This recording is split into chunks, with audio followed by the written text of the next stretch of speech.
In this video, I'm going to be changing out the passenger side and the driver's side sway bar end link on my 2010 Nissan Rogue.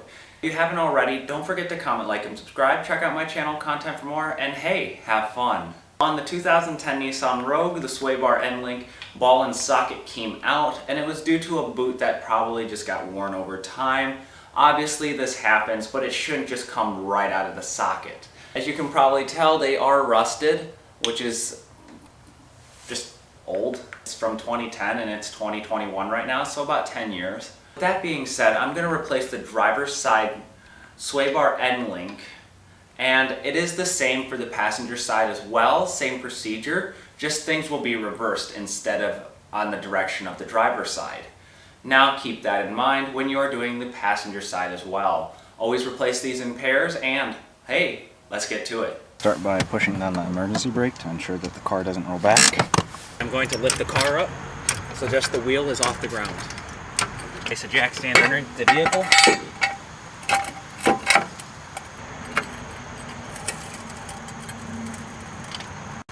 Jack stand supported. I'm going to remove this tire from the vehicle. I'm going to use a 21 millimeter.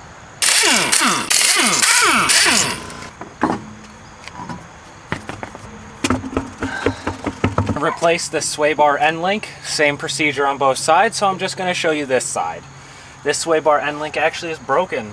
Believe it or not, this ball pops out and it is broken. So what I'm going to do is loosen up this upper nut and the lower nut using an 18 millimeter wrench and my impact to pop that off. Some of these you're going to have to use locking pliers on the back side to remove. On this one, I know that there's an 18 millimeter wrench or a 19 millimeter wrench behind it, so I'm going to use that to aid it. I'm going to address the upper one first using a 19 millimeter wrench on the back side and an 18 millimeter for the nut. I'm going to use my impact gun to loosen it up. This can also be accomplished using a socket wrench and a breaker bar, but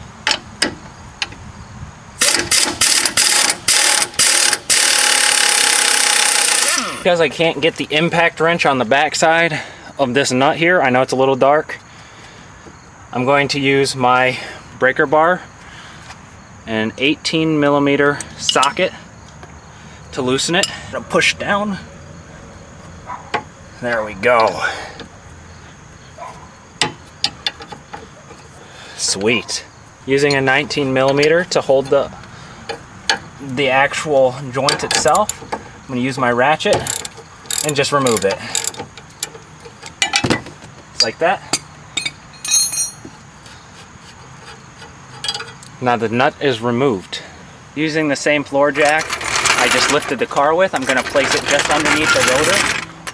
Placing it underneath the rotor, kind of elevate the vehicle a little bit, or at least the suspension components, and as you can see, the sway bar end link is starting to hang off in the back there. See how it's swinging? Now all I have to do is just slide that out, pull the old one out from the bottom, and we can install the new one.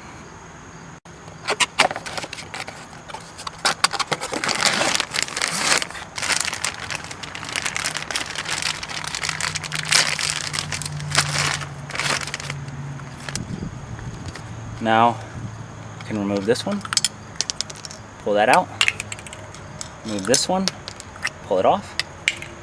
Alright, there we go. Let's just compare the length. There we go. They look identical. Now I'm going to reinstall the new component. Same way the old one was removed. Slide in the bottom half first. I'm going to install that nut first. Raise it up. And then it should just fit right back into place. Install the other nut. And then I can tighten it down. Since these are slightly different than the OE ones that were on the vehicle, the bottom is an 18 on this one, and the nut is the same 18 millimeter.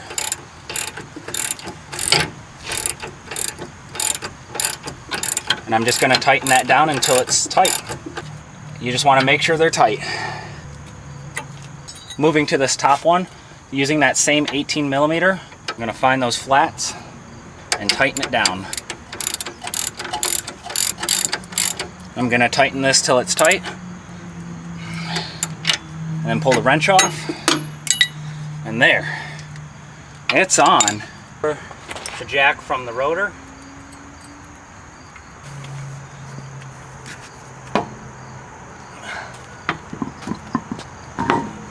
Being careful to note that if you hold the wheel like this when reinstalling, your hand could possibly hit the caliper, resulting in damage to your hand and some curse words that you don't want to be saying.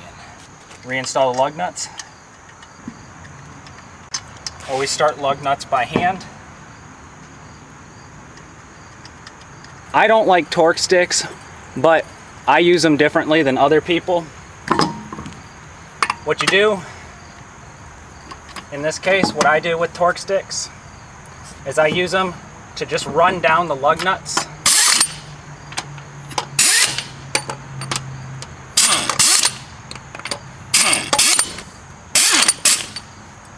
And this one here is rated at 60 foot-pounds. And so with that being said, at 60 foot-pounds, we know that's not the rating of these wheel lug nuts. So I gotta go through again and just tighten them down with my torque wrench to the proper torque spec. This just allows me to twist it on and let it stop. Then I can use the torque wrench and go through again. I just don't wanna ram them on there with my impact gun. You can over torque these easy. So my little use of torque stick. Don't rely on these though to give you the proper torque spec to your car. I'm going to lift and lower the vehicle back onto the ground.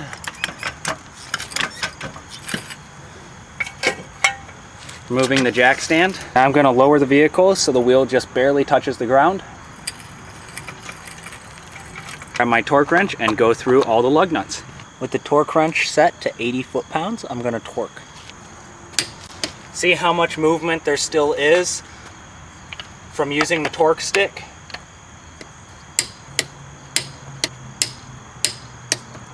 There we go. That easy. Lower the vehicle. Remove the jack. The job is done. It wasn't a difficult process to do by any means in the world.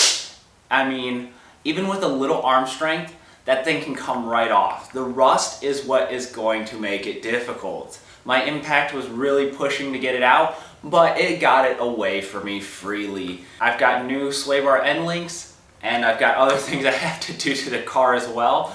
But hey, one step at a time. I hope you found this helpful. Don't forget to comment, like, and subscribe. Check out my channel content for more. And hey, keep wrenching. Maybe I might give you a tour of my box.